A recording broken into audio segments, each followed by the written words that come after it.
Cheers to adulting. Hello, I'm Ashley Barajas. And I'm Abby Rosemarin. And this is Cheers to Adulting. Oh yeah. It's good. I'm gonna die, but it's so good. And Abby, what is this cocktail called?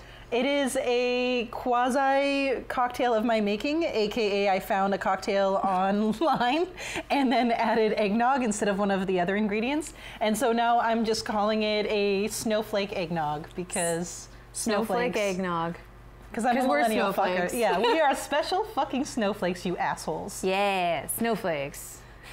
All right, so today we are going to be discussing winter. Ooh. All things winter and snow time, all the good things and the bad things that come with that. The happy and the sad. I feel like we're about to start singing a 70s song over here. Which that song. Yeah, that song. You know that song. The good times and the bad times. Yeah, that song. I feel like that's more like a Sum 41 song or that something might be, like that. but I can almost guarantee you there is a 70s song or a 60s song that is like, I'll be there for you, but I can't actually do the melody right now because the song is fucking lost. I'll be there for you. And Abby destroyed her iPad. It is all because of this cat's fault. I have a cat on my lap, and she's the cutest thing in the world, but this is where my iPad's supposed to go. But now I have to hold my iPad. And that's really bad if you're trying to sing Friends theme songs and you need to clap. You also clapped at the wrong part. I know. Not to like, nitpick or anything. I know. I'm the worst. The worst. So that was gonna be this way. There you go. All right, let's talk about some adulting, non-adulting of the week. Sounds like a plan. I'll start. I guess you can't really see it on camera, and you definitely can't see it if you're listening to the podcast. Unless you got some like really cool sense of fascia going on, then yeah, that's really cool. I am going down so fast. Goodbye, cruel world. This isn't even a sex episode, and I'm going down wicked quick. See you on the other side, suckers. I have been overdue for going to the eye doctor for a while for two reasons. I need a new prescription. I definitely need a stronger prescription. And I need new eyeglasses like, whoa, because #adulting, my eyeglasses, one of the legs is being held together by super glue.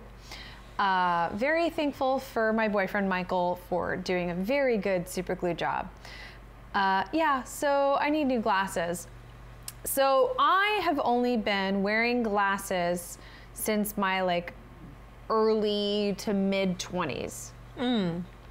And all the doctors that I've gone to have been in like Boston and Cambridge. So like some bougie places that like, my eye insurance covered. And so I've never had my eyes dilated before because they didn't need to do it because they have new machines that they can see within your eyeball or whatever that they don't need to dilate your eyes. Yeah, so I went to Walmart because that was the quickest I could find a eye appointment. And I was like, it's all the same. And he's like, all right, now I'm going to put this like anesthetic drops in your eyes and then dilate your eyes.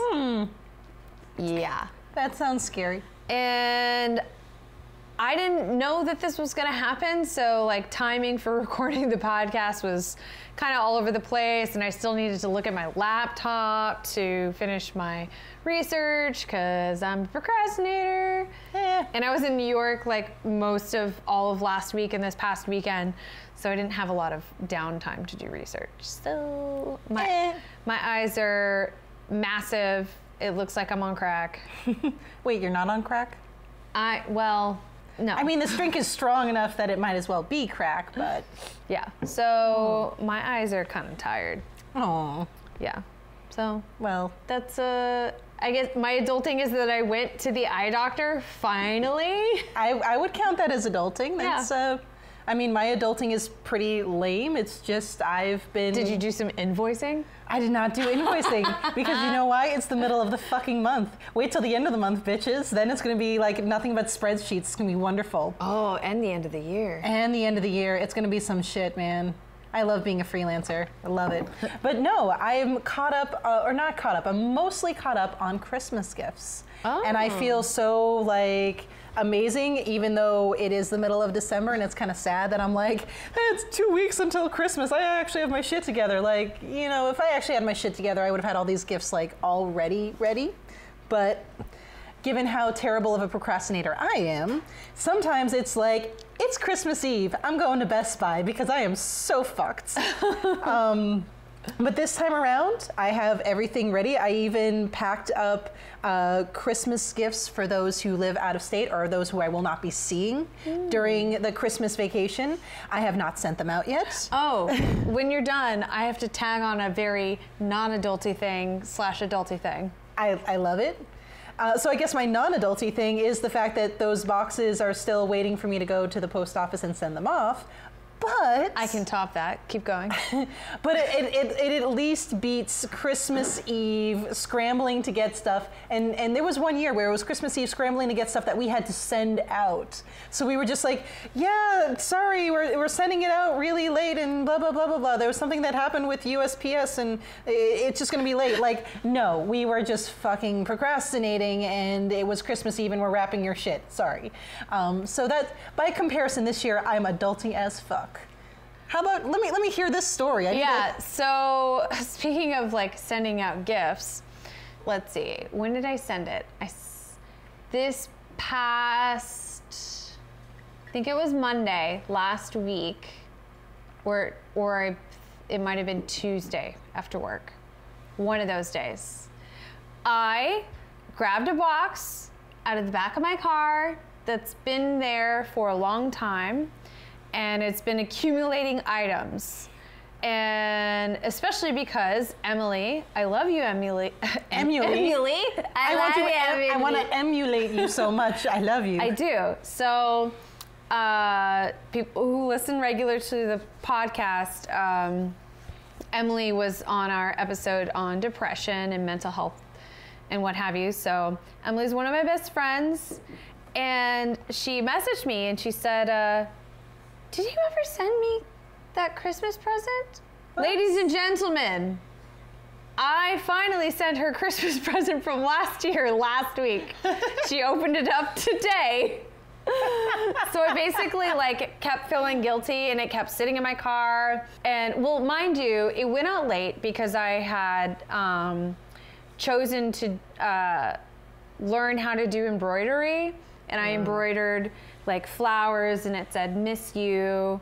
It was actually very beautiful. I got a chance to see it. And then I had to like find a way to frame it.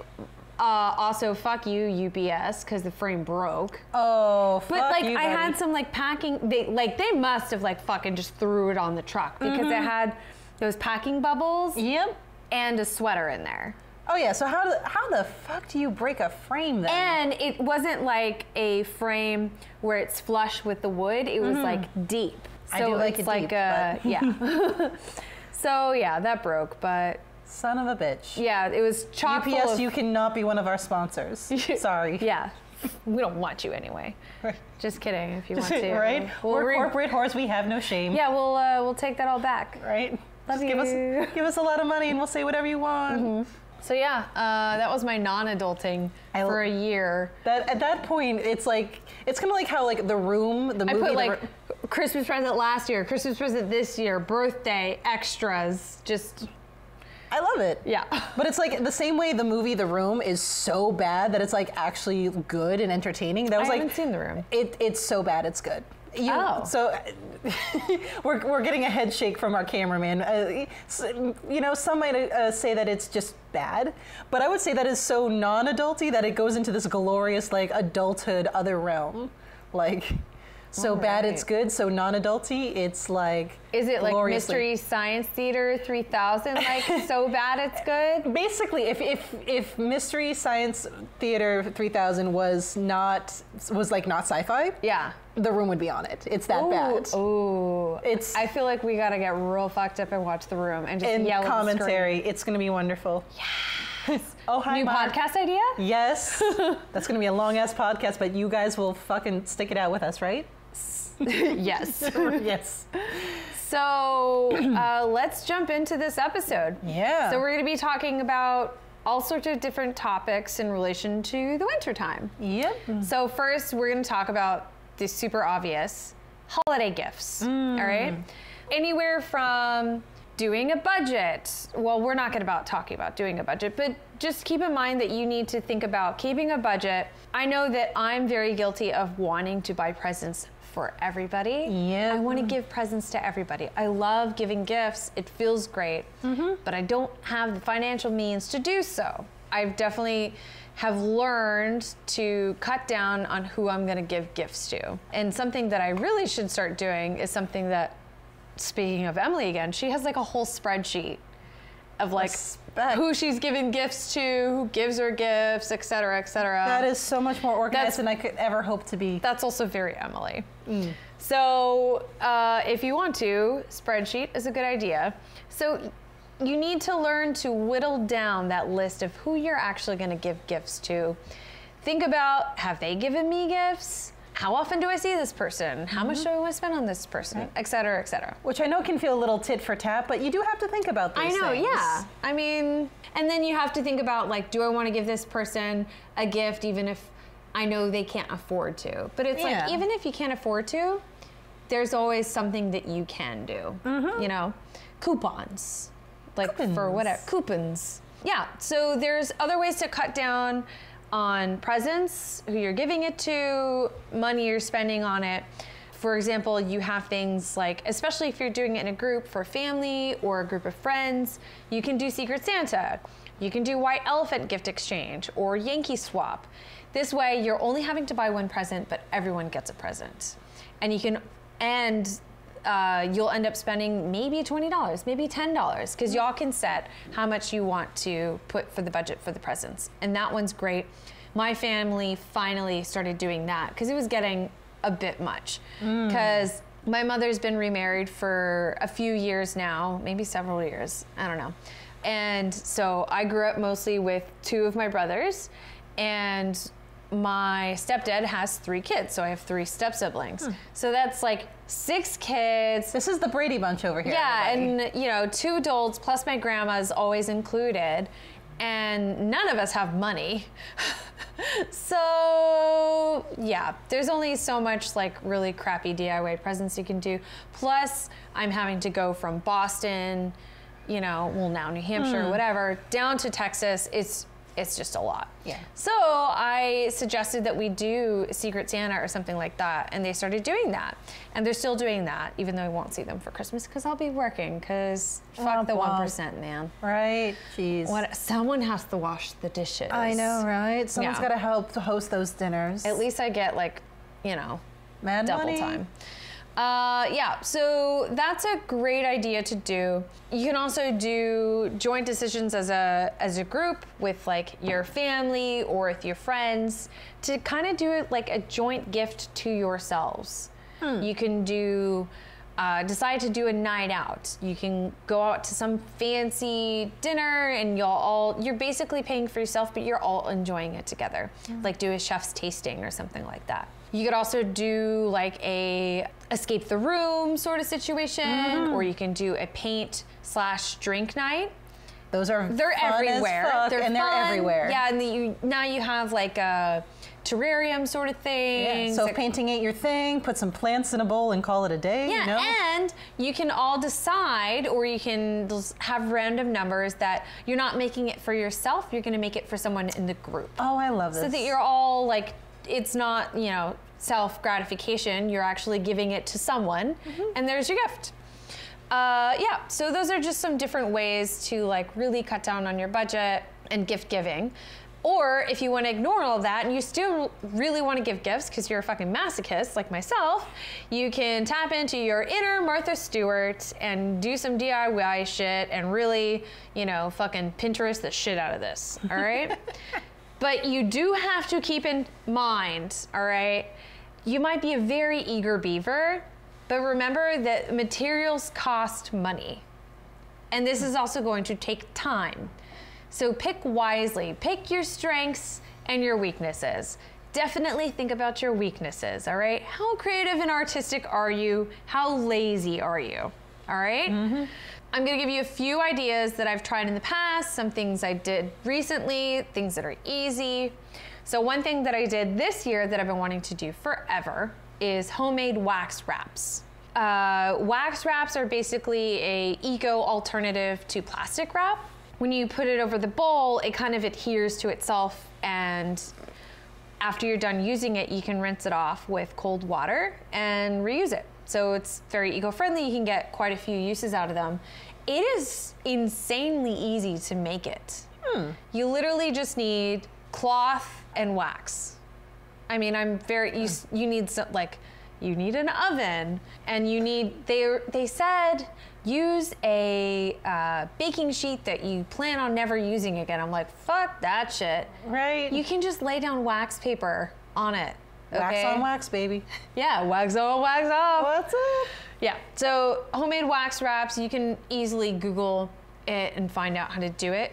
Super easy. It's very fast. It's not very time consuming. The only time consuming aspect of it is that you only have so much space, and it depends on what size of a cloth you're using. So I could only do one at a time, but it literally takes like 3, maybe 5 minutes in the oven. Yeah, you can also do homemade tree ornaments. I actually ordered some like pieces of wood, and it comes with twine off of Wish. And I think it was either free and just shipping or like $5 or something. Nice. You can also buy one really cheap shit on Amazon of like, you make your own holiday ornaments. So it's great if you're somewhat creative or artistic, or if you're not, you can write a quote or a podum. You can draw a podum, put a podum, you know, cultural appropriation. Or you can just paint the other side something glittery. Or if you have friends or family that have a sense of humor, you can take a whack at drawing them or their favorite animal or creature, you know, knowing full well that the art is gonna look like the work of a child serial killer. Another thing is you can do candied nuts. Nuts.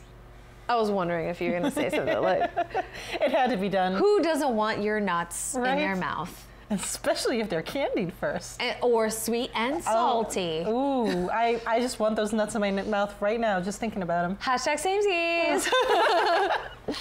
So making candied nuts is extremely simple to do. And then you can do it in little plastic bags, or you can buy small bell jars, whatever you want to call them. Ball jars, everybody. Mason jars, yeah. Some Ball nuts jars in for your your nuts. balls, yeah. Or a Tupperware container. If you get any of those sort of containers, it's gonna be a double present because it's something that they can reuse. That is presents and gift giving. Nice. So from that, we're gonna jump to you, Abby, and dealing with something that no one wants to deal with, and that's family during the holidays. Right. And I feel like this is a wonderful aside because for some reason, the song that like I could get the bits and pieces of, but I couldn't, like the 70s song that was stuck in my head, but I couldn't think of the melody, that's what friends are for. For good times and bad times, I'll be on your side forevermore. Is that the song? That was the song that I was thinking of. I have no idea what that song Oh is. my God, you uncultured swine. Really? That's just my favorite insult these days, especially for those who watched the episode, our last episode. I just love the term uncultured swine. I love it. It's my new favorite insult, so you uncultured swine. Anyways, speaking of uncultured swine, I'm sorry that you have to deal with your family during the holidays. So, dealing with family during the holidays and making decisions where to go. This is unfortunately a really stressful situation. It really shouldn't be. You know, we want everything to be like the movies. It's home for the holidays, and for some people it is. I will be the first to admit I actually love seeing my in-laws for the holidays. I know that goes against all the stereotypes and what have you. I'm supposed to be at war with my mother-in-law and hate my in-laws and blah, blah, blah. I actually love seeing them. It's a non-stressful situation, but let's say my biological family, not so much. It can be a very stressful situation. Do any of them listen to the podcast? I don't think any of them listen to the podcast. So. Let it rain, bitch! Right? So it kind of works out. Like, and I also, that gives an idea of the type of familial relationships I have, that I don't think anyone in my family listens to this podcast. But so you could be on either end of that spectrum. You could be somewhere in the middle where, you know, this could be no problem whatsoever. It could be a super stressful. It could be somewhere in the middle. You could be on one side. Your partner is on the other side. And these are things you have to navigate. So the first thing is to remember boundaries. Whether that means boundaries of not seeing certain people because you know it's just not good to have them in your life, or telling Uncle George to stop groping you in the creepy hallway. Right, like just fucking stop it, buddy. Geez, this took a dark turn real quick. Or even just boundaries. Telling your grandma you don't want to kiss her on the lips anymore. Yeah, that's a little less dark. But yeah, boundaries with those family members where you're not going to talk about certain things, you're not going to be engaging with them in certain ways. You have to be able to figure out what boundaries you need and how to maintain them and how to assert yourself. And this is going to be... Pee on them. Pee on them. Oh, when in doubt, establish eye contact and pee on them. Always establish eye contact. Yes. I forget which episode we talk about establishing eye contact. It was on the travel episode. Oh, so there we go. This is a perfect. This is doing perfect. Yoga Yes, and establish eye contact. Yeah. Maintain your dominance at all times. So look at this. It all comes full circle. Isn't this a beautiful moment? So that is something that's something to keep in mind. And this might be a little bit on the selfish side, but I truly believe that at the end of the day, you have to do what is right for you. That might mean taking a step back from certain family members. Maybe you're not going to see your Aunt Georgina because she's a drunk and you don't like being at her house and it's just not going to be a good time. Maybe you do have to say, hey, you know what? I just can't see that family member. I'm going to send a card. Send a card, some flowers, call it a day. So you really do have to navigate that, and you really have to figure out what is good for you. Now, if you're a single person, this is a little bit easier than if you're in a relationship, because if you're in a relationship, you have to navigate who are you going to see, on what days, what holidays, and it's never going to be as simple as, well, I like my family and you hate your family, so we're always going to see my family. That is something even me and my own husband have had to navigate, given that I love his family, my family's stressful. You think the go-to then is I just always see his family. We still have to find some balance, maintaining those boundaries, but also seeing certain family members and so on and so forth. That's where you talk with your partner, you communicate, you figure out what you want to do, what you both want to do. Speak honestly, speak directly. I swear to God, almost like half of all relationship issues happens with that communication, that breakdown, where you're not just speaking plainly, speaking directly. And then you have to figure out things like you have to factor in the cost of travel, and that includes the emotional cost too. Oh, so just a little sidebar on the cost of travel, which after you talk about this, I'm going to be talking about trees and like buying a real or plastic tree, is that when thinking about traveling during the holidays, if you want to be an environmentally aware, conscious person, think about the carbon footprint. Yeah. All that traveling really does make a negative impact on the environment, because that is when people are really doing harm to the environment, is all of that traveling. Yep, you got to think of all that jet fuel, bus fuel, cars, and so on and so forth. So many CO2 emissions. Right.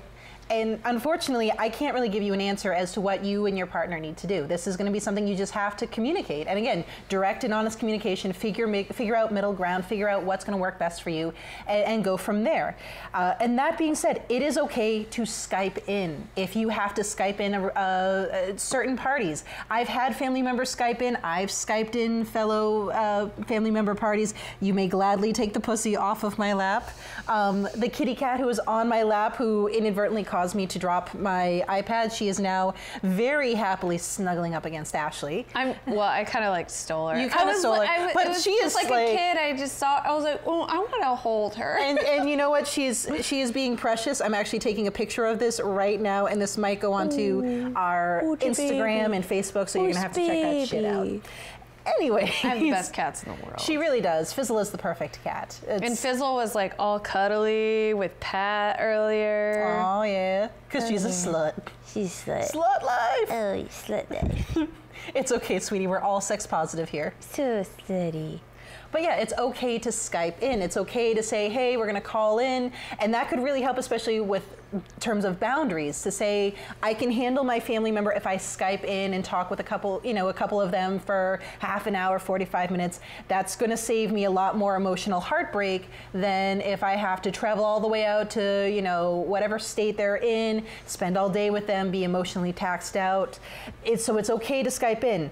And it's also okay to seek alternative plans. It's okay to have, say, Friendsgiving. I know Thanksgiving technically already happened, but Friendsgiving or Friendsmiths, if you will, where you see your friends on Christmas. It's okay to keep it really small. Maybe you're just going to see like your mom, and it's not, and I swear that wasn't a your mom joke. I mean, literally, you're just going to see your mom, and it's nobody else. It's a very just one-on-one cozy time. It's also okay to volunteer that day. If you're looking for a way out, you can say, sorry, I can't go to the such and such a thing. I'm going to work, I'm at the soup kitchen, I'm at Father Bill's, I'm at the homeless center, I'm volunteering.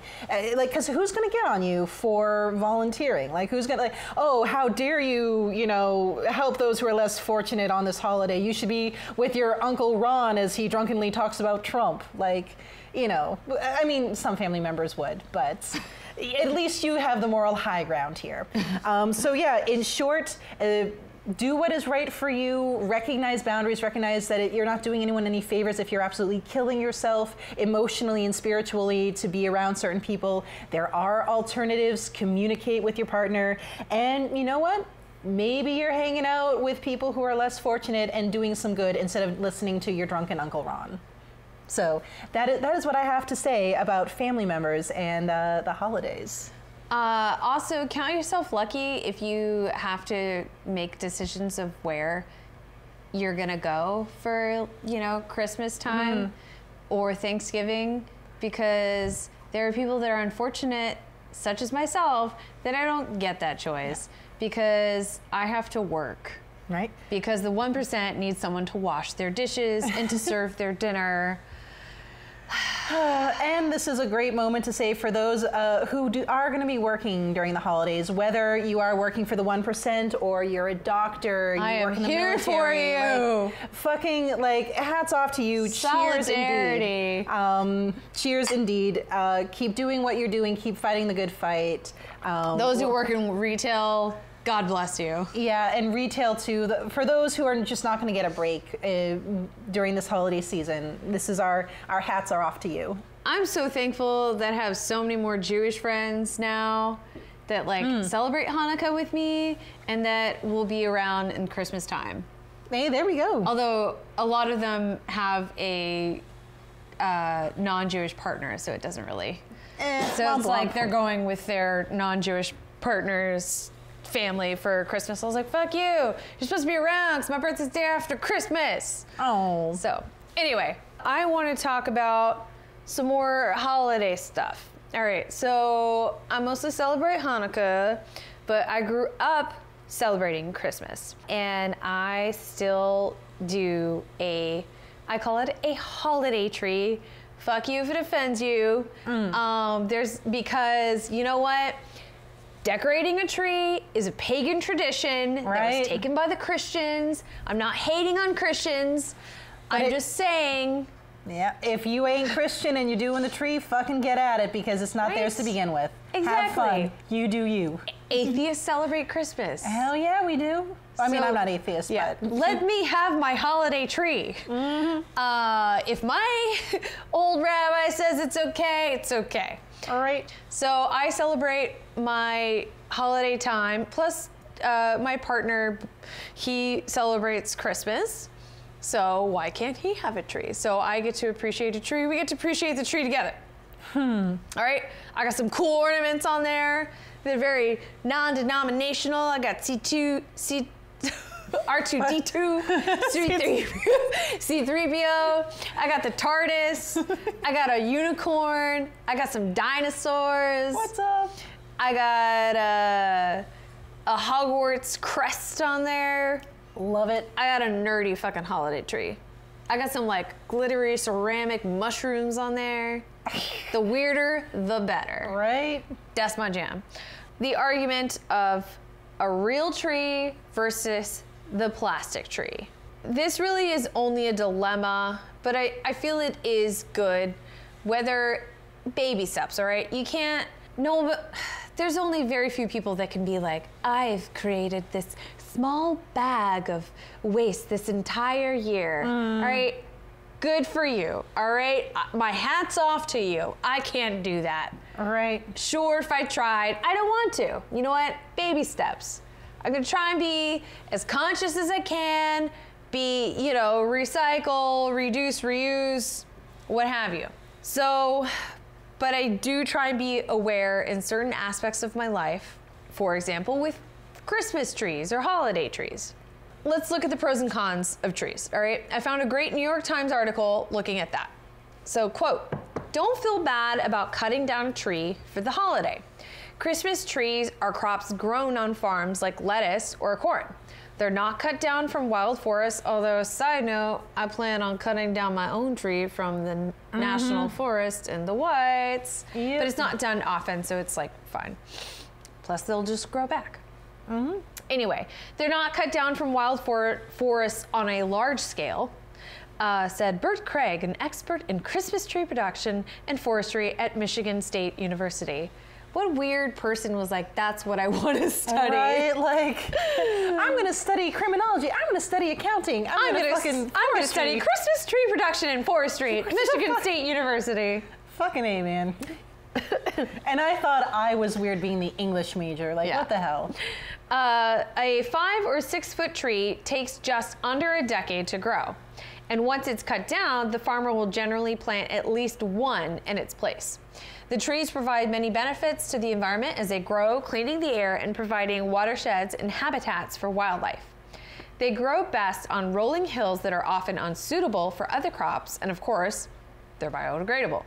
Lots of pros for getting a tree that is real and alive. When you're done with it, like our first tree in this new house we've been in for a little over a year, it's in the woods. I can show you where it is. We just threw it back there. It's a circle of life, bitches. Yeah, we're just gonna keep throwing. Well, the intention is to have a little like slice off of every tree and make something out of it. Oh. But yeah, it's not being wasted. It's not full of oil and plastics. However, a plastic tree is obviously made out of oil and steel, and it's not biodegradable.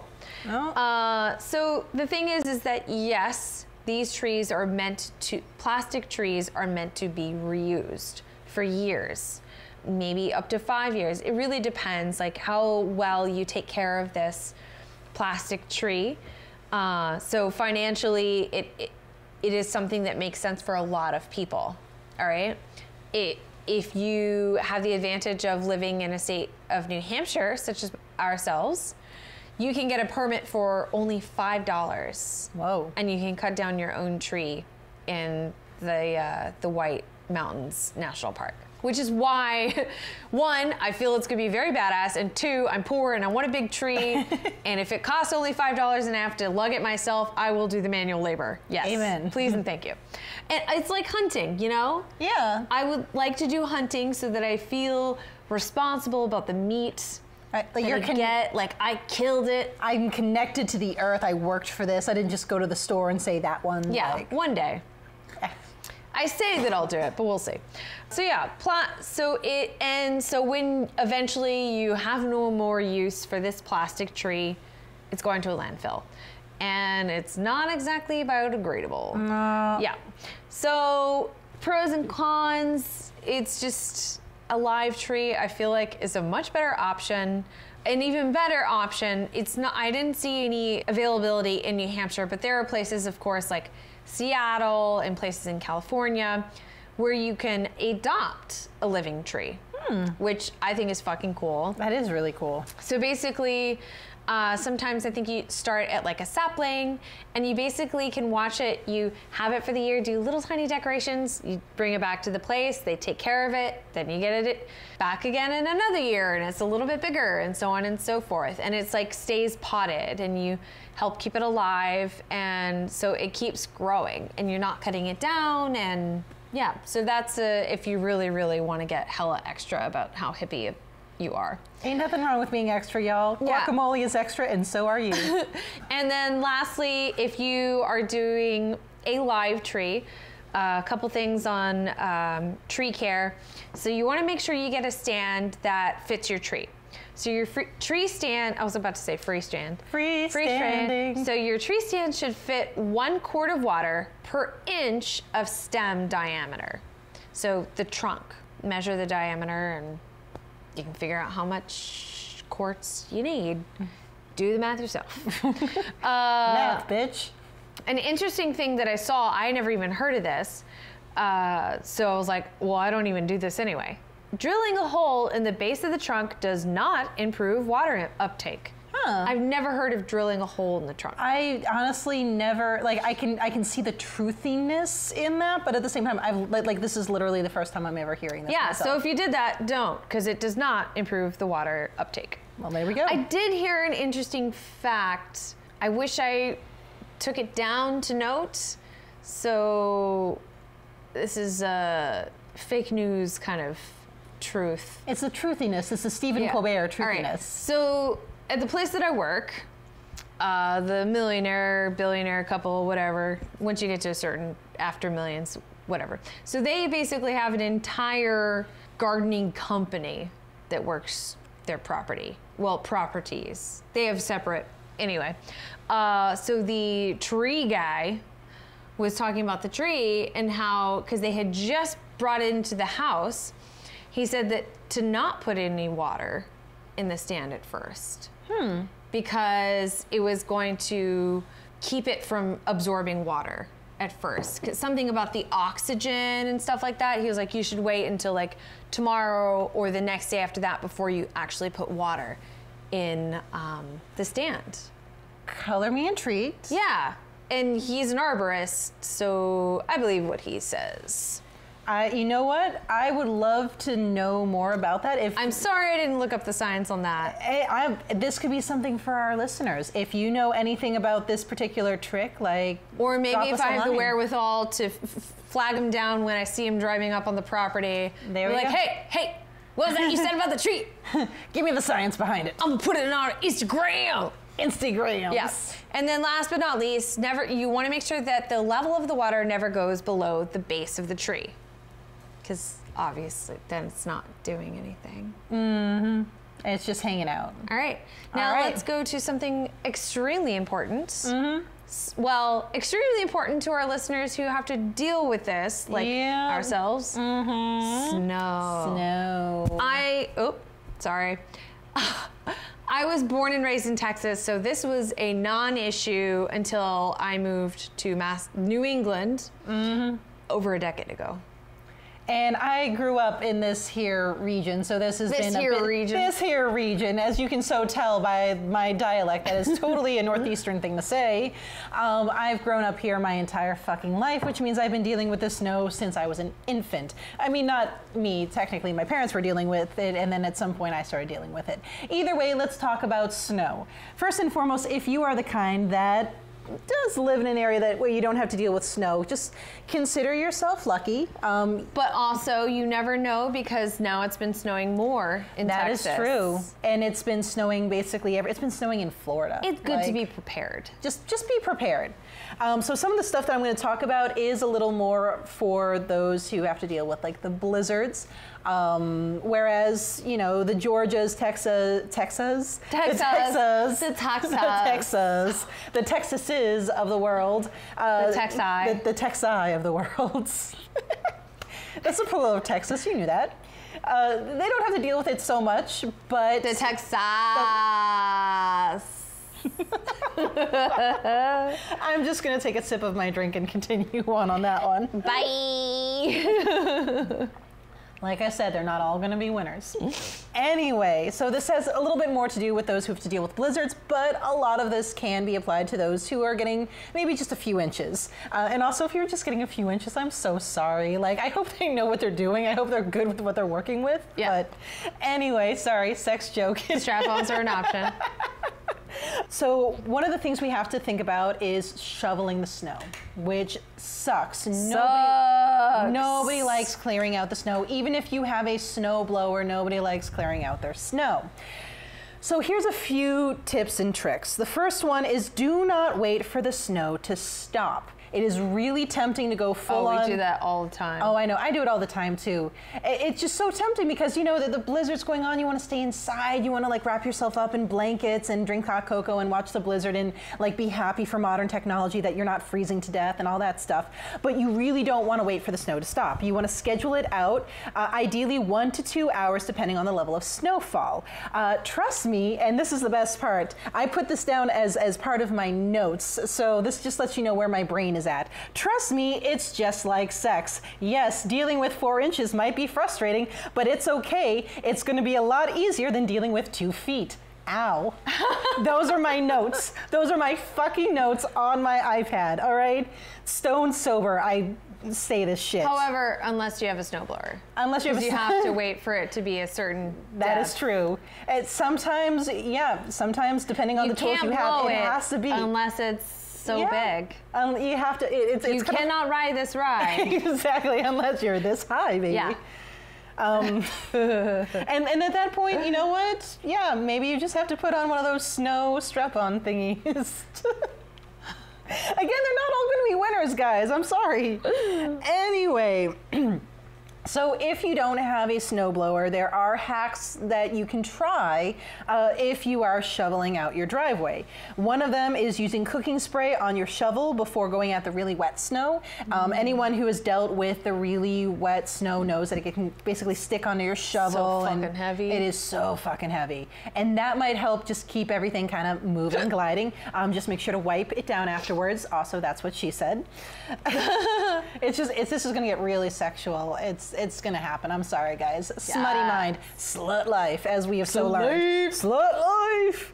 Anyways, there also are shovel attachments that you can use. So you can take a random shovel, you can take off the handle, you can put on basically something new that can save your back. There are attachments that basically turn it into more or less a plow that you're just kind of pushing. There are ones that are just better for your back. They're more ergonomic. You basically go on any website, Home Depot, Amazon, you're going to find snow shovel attachments. And so this is one thing we can do. Another thing, if you have a snow blower, one of the tricks that you can do is to basically essentially go almost in a circular motion. So you can snow blow your driveway by starting in the middle and throwing the snow towards one edge of the driveway. Then you make a U-turn and come back down the other side, and you just kind of continue to alternate. So you making these fancy little spirals. This way you don't have to adjust the chute as often, and you don't need a second pass. So basically you're kind of like just outlining the perimeter constantly. That probably made no sense, and even those watching the video and watching me make the little like squares with my hands. Yeah, it's not sense to me. I'm sorry, guys. I'm a visual person, so it's all good. It's, you know what? If you have a snowblower, you're already leagues ahead of those who have to deal with the shovel. So there's that. So here's the other thing too. You can also find other people to do this work. Yeah. As they say, sometimes the best tool is a checkbook. And you don't even have to do a checkbook. Sometimes just having neighbors who are, you know, maybe they have one of those like Don Deere. Wow, that is really sad. John Deere, everybody. Oh, I was like, what the fuck is she trying to say? The worst part is I flubbed it up and my brain went, yeah, that's right. And I couldn't even think of the right term. So I was like, yeah, Don Deere. That was just, thank you, John brain. Deere. For the John Deere tractors, which I used to have a neighbor who had a John Deere tractor, and it had a snow blower attachment. And before we got a snow blower, he would drive over to our house. It was right next door, and he would just drive over, do our driveway, which took him like 5 fucking minutes because it was on a fucking tractor. And then we had another neighbor who had a a plow attachment to his pickup truck. He saw that we were struggling with our shovels, and he would just drive over and just, again, like not even 5 minutes, like 30 fucking seconds, because it's a pickup truck with a goddamn plow on it. Gets shit done like that. If you have nice neighbors, you can just say, hey, I don't have a snowblower, is there any way I can help you out? And then I'll do you a solid. Maybe I'll like pet sit for you or something like that. That was literally my Christmas last year. I remember that Christmas. Oh, goodness. Last year, it was my first Christmas working, first time working on Christmas and working at my job. And I woke up. It was my first Christmas being alone. Michael was gone because he went to go spend Christmas with his family, because it's like he'd be here alone while I'm working. Yeah, that's a little rough. Yeah. So I woke up, opened my one present, sobbing, realized that it snowed 2 feet, and we were still new to New Hampshire, so we still did not have a snowblower. And it takes 2 of us to shovel that driveway when it's like snowed, and it takes us like hours. Yeah, and now mind you, this is an uphill driveway. It is no fucking joke. It like driveway is like you literally have to drive up the way, and then when you're up where the house is, it's not like it's basically it's like a little parking lot. It is. So it's a lot, and it had snowed like 2 feet, maybe more. And I knew the neighbors had a snowblower, so I put on my snow boots, walked down the driveway, and then to the next door neighbor, and knocked on the door, and they opened, and it's, you know, obviously like odd because it's Christmas morning. And I'm like, hi, we've never met. I know you guys have a snowblower, and then I just started crying. And I was like, I'm alone, and I don't have a snowblower. And I have to go to work. And they're like, you have to go to work? And I'm like, yes, it's gonna take forever. And I have friends coming over tomorrow. And the husband said, oh, I'll just snow blow it for you. And the wife was like, he loves to be the hero. Aww. And he was like, no, I love snow blowing. I'm from Wisconsin. And I was like, yes. He did my entire driveway and like, I guess let's call it the parking lot. He was like, you can just clear off your car, it's fine. Oh, God bless Wisconsin boys. I'm just gonna say that right now. Yup. God bless those northern, well, it could have been Minnesota. I think he said Wisconsin. So let's just go with, for the story, we're gonna go with it. Yeah. And he was a Packers fan, and he was wearing the cheesehead hats as he was snow blowing. Yeah. Hanging out with a Matt Damon and Ben Affleck. Dogma? When they're angels exiled to Earth to Wisconsin. Oh, wow. I love that movie, but I missed that detail. Yeah. I'm going to have to watch that movie again. Just Holy like shit. Hung out in the airport. Anyway. I love it. Anyways. Find a friend. Right. Find a friend. Do it for you. Or offer to babysit. Exactly. Or if you would like, you can also see if one of the local kids will shovel your driveway. I mean, kids are constantly looking for ways to make money. I mean, all my friends' kids who are hitting adolescence, it's literally like, can I rake your lawn? on for like 25 bucks? Can I do this thing for 25 bucks? Like, if you tell them, hey, for 25 bucks, you know, you can shovel my driveway, they're gonna fucking do it. They're excited. But you can also hire companies. There are, depending on where you live, there are companies that can be as cheap as 25 bucks. And it would basically be the person with the fucking plow on their pickup truck coming by and you know, taking 30 seconds to shovel out your plow out your driveway. But I mean, dude, that's something you don't have to do. 25 bucks is 25 bucks. If I had a dime for every time I said that in college. So those are some tricks that you can do for shoveling out the driveway. Now, I do want to make a very quick PSA when it comes to snow removal from the roof of your car. Fucking do it. Oh my God, do not be that person who does not clear off the snow from the roof of your car. Well, also do not be that dick. Get a ticket in New Hampshire. It's fucking illegal in a lot of states. And it really is. Like, I've been behind people who did not clear off the snow. And at best, it's annoying because the snow basically hits your car like a mini blizzard and you get pissed off. Sometimes entire sheets of like ice just fly off, and then you just watch the ice fly into the air and you're like, oh, so this is how I go. Like, it's not fun. Don't be a dick. Just fucking like that, I lose all ability to articulate my thoughts. And let's be real, I'm never able to articulate my thoughts, but I'm really unable to articulate, well, fuck. Hashtag samesies. Articulate my thoughts. Fucking Let's just leave it at that. And then last but not least, I just want to talk about preventing frost on your windshield. So there's this interesting little, like, I guess you could call it an old wives' tale, where if you have ice on your windshield, you can do a mixture of vinegar and water to de-ice it. Now, the science behind that kind of makes sense. It's very truthy. We're keeping up with the Colbert Report truthiness. And for those who don't remember the Colbert Report, oh my God, you are fucking young. Jesus Christ. Either that or you're uncultured swine. One of the two. Anyway, because the science behind it is the acetic acid in vinegar lowers the melting point, meaning that ice will take a colder temperature for the ice to form. So a lot of people will think, oh, that means if we lower the melting point, that means it's going to melt faster. That's really not the case. That vinegar mixture is not going to de-ice your car any faster than, say, turning on your car and turning up the heat will. In fact, it's probably going to be slower.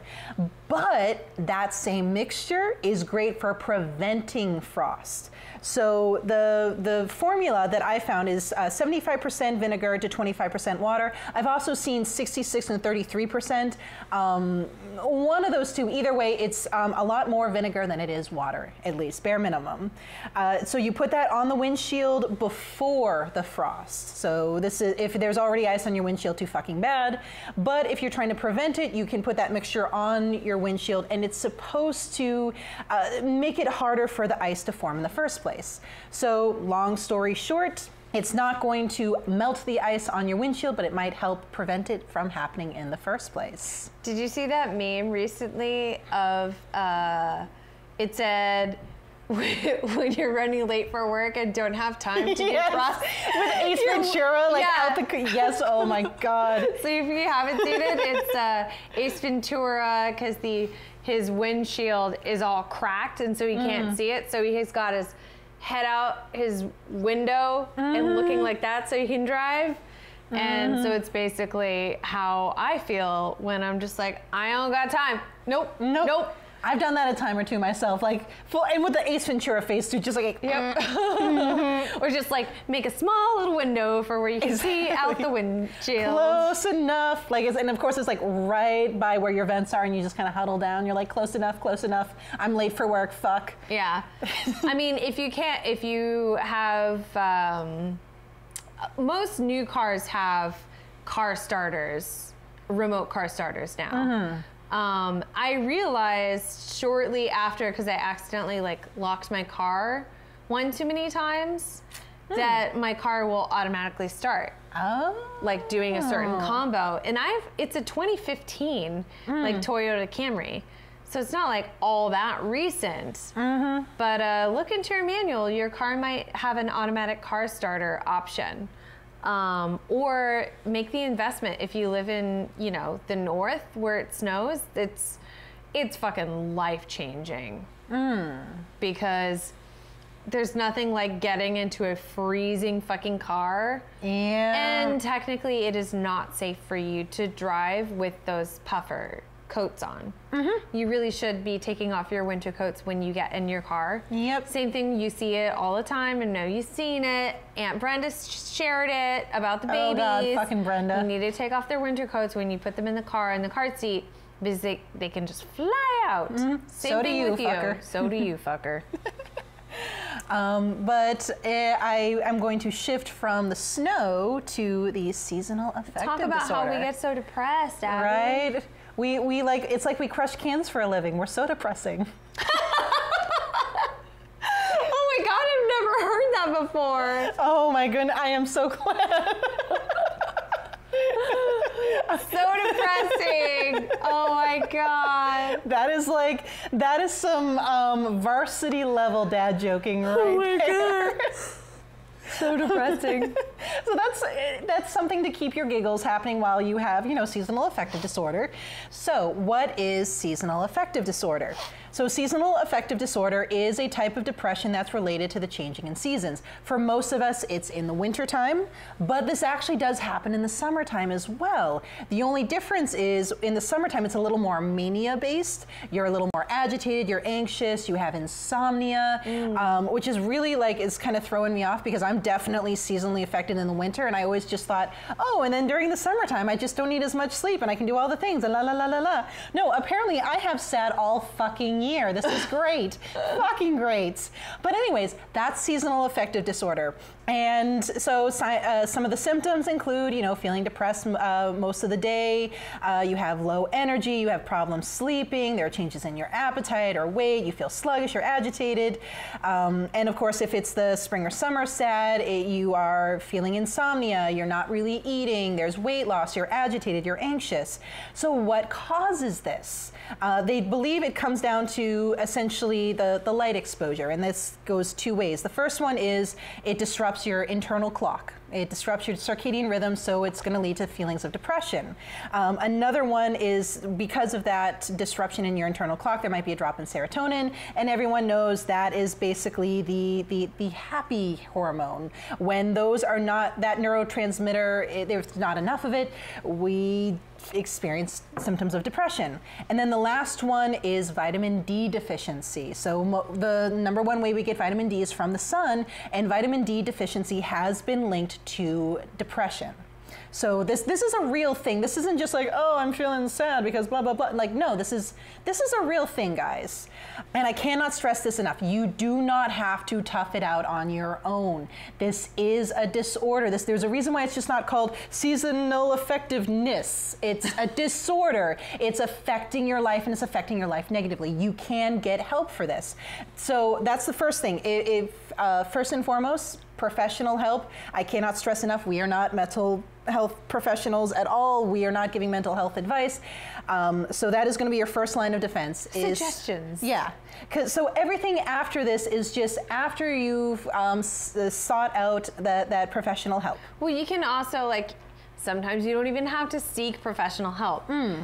First, you can start with vitamin D gummies. Exactly. So that's basically where we can go. So we can even just start with the vitamin D gummies. Vitamin D supplements. Make sure you're getting enough vitamin D. I actually take vitamin D guppies. Oh no, those poor guppies. I just have a really big fish tank at home, and I'm like, come here, you little fuckers. I mean, they're miserable, but I am feeling great.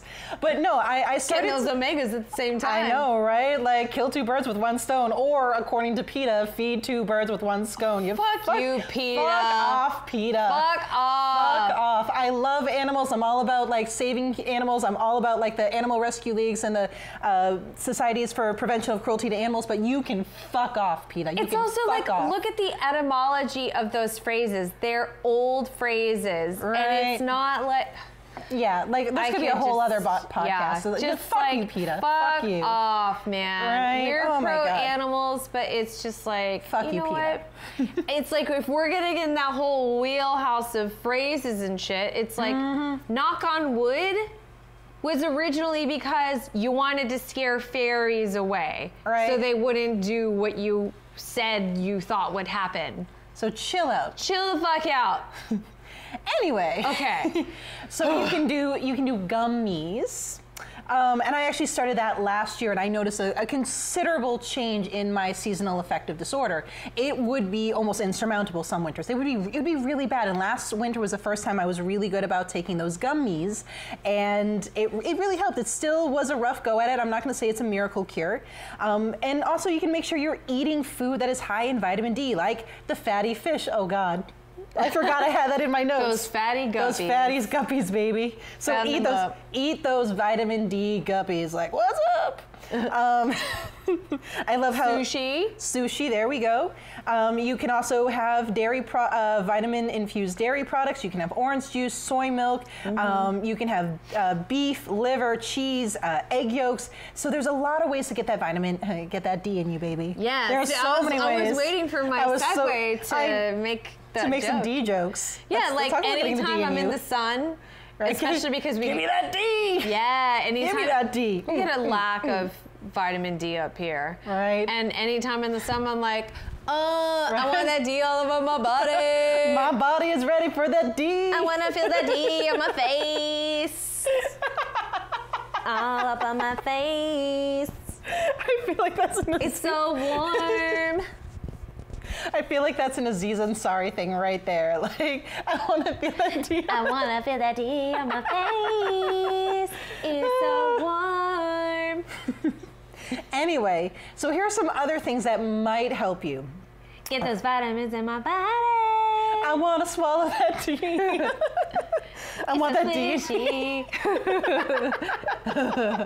But I won't eat guppies for that D. Oh, poor guppies. No guppies were harmed in the making of this podcast. Yeah, but still, fuck you, PETA. Fuck you, PETA. So here's some ways that might help your circadian rhythm. So again, that's your internal clock, not to be confused with your biological clock, everybody. Which is ticking for me. Take time. Not for me, everybody. We're gonna put that one out there. Which I'm just gonna put that other things to put out there. I've had people accidentally say biological clock when they mean circadian rhythm or internal clock, and I'm like, ooh, you keep using that word. I do not think it means what you think it means. Anyways, so things that can help out. There's alarm clocks that are basically dawn simulators. I actually have one of these. It is a miracle worker. It's a lifesaver. So what it does is it simulates dawn. It's basically a lamp that just slowly gets brighter and brighter as if it is the rising sun. So if you have to wake up before the sun gets up, this is amazing. I actually use it in conjunction with a regular alarm clock because, let's be real, sometimes homegirl is just fucking tired. I'm going to keep, and like I teach sunrise classes some days of the week, and it is fucking tough to get up at 5 in the morning. And so that dawn simulator can happen, that's so wonderful, but I need that goddamn alarm to get me up too. So that's one item that you can use. If you don't want to spend money on a dawn simulator, you can use a simple timer like they use for the Christmas lights. You know, those are like, what, $5 at Home Depot? And you can just put them up. You can attach it to any light. It will go on the same way it would Christmas lights. So you could set it to, like, 6 in the morning or what have you. The only thing is you would want to make sure that it's not a light that's right next to like your bedside or anything like that, because it's just gonna fucking turn on, and that's a little jarring, or it's a little lamping. Yeah. Womp womp, dad joke. It's getting exactly the response it deserves. So maybe it's like a light out in the hallway or light across the room. So that's a cheap way of doing a dawn simulator. There's also the full spectrum lights. So a full spectrum light is a light that covers the whole electromagnetic spectrum from infrared to near ultraviolet light, so kind of like the sun. And so the idea there is if you turn on that light, especially in the morning or at night, it will help kind of reset your circadian rhythm. They really recommend only about 30 minutes. And they actually say if you are somebody who tends to have bipolar tendencies, or if you have bipolar disorder, disorder, to be careful with these because overuse of spectrum lights, they worry can lead to mania. Oh. So I don't know how sound that science is, but that is a warning. So if that is something that is on your plate, just be careful about that. And here's an interesting thing. So blue light. Now we always hear about blue light because blue light emits from our electronics. They fuck up our sleep. They make everything terrible. They might actually not be that bad if you're trying to reset your circadian rhythm. Like, so if you're, you know, maybe on your cell phone trying to wake up at 6 in the morning and it's fucking dark as shit outside, you might actually be doing some benefit to yourself because the light messes up your melatonin. It actually suppresses your melatonin. And again, melatonin is what helps you feel sleepy and what have you. So if you're trying to wake up at 6 in the goddamn morning and it's dark out and you're just, everything is all a fuck, actually being on your cell phone might not be a bad thing. So, you know, score 1 for the smartphones. So yeah, that's basically my whole thing on seasonal affective disorder. It is a disorder. Make sure you are taking care of yourself, and if it does mean finding, you know, professional help, even if it's just like a therapist to talk to about how you are feeling literal sad over your literal sad, everybody, I do say, then you know that's okay. And then there are ways that might help combat it. So yeah, nice. There we go. All right, y'all. So get that D all over your body. Get that D. Get that D on your face. Swallow that D down. Yeah, swallow it. Real good. It's good for your skin. It's good for your everything. All right. So if you aren't doing so, feel free to follow us on all of our social media accounts. Facebook, Cheers to Adulting. Instagram, Cheers to Adulting Podcast. Twitter, Cheers number 2 Adulting. Email, cheers to adulting at gmail.com. I think that might be it for our social Yeah, needs. and then we have our website, cheers to adulting.com. Yeah, .com. Yeah, if you have any questions, comments, concerns, insults, yeah, sexy pictures, literally anything, send it our way. Slide into our DMs. What's up? Slide that D into our DMs. If you want to be really... Don't slide that D into our DMs. I do not want a dick pic. I'm sorry. She does. Send it to her personal one, Abby Rose. Please don't. If you want to be super, super helpful, of course, also... our YouTube, if you are not a podcaster and you want to watch our pretty faces, or you want to do both, which I know some. I know you want to do both, baby. It's fun to watch us in person. It's a lot of fun to watch. And thanks to I don't know what the person was, but we got a YouTube comment recently on you. Really? Because I follow our things more than awesome. you do. I really And they said terrible. that Abby is the prettiest person they've ever seen. Oh, shucks. And I said that we agree. Oh, shucks. Y'all are making me blush. Yeah. Oh. Fuck you. You know what? We know she's the pretty one. You don't need to point it out. Yeah, well, that's my job. Okay? So, please, please, please subscribe. Download. Yep. All right. Even if you are just going to stream it, just download it and then listen it to that way, because that really helps get our numbers up.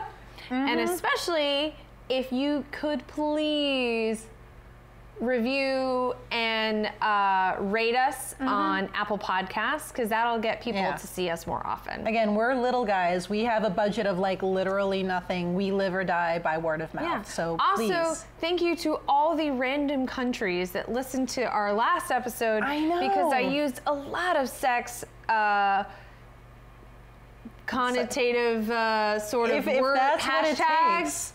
458 listens of our last episode. And that's like quadruple what we got for the last SoundCloud. one. Yeah, holy shit. So thank you to all you perverts. We fucking love you. Slut we love life. You. Bangladesh and India. Bangladesh. Yeah. You know what I mean? What's up? You might not.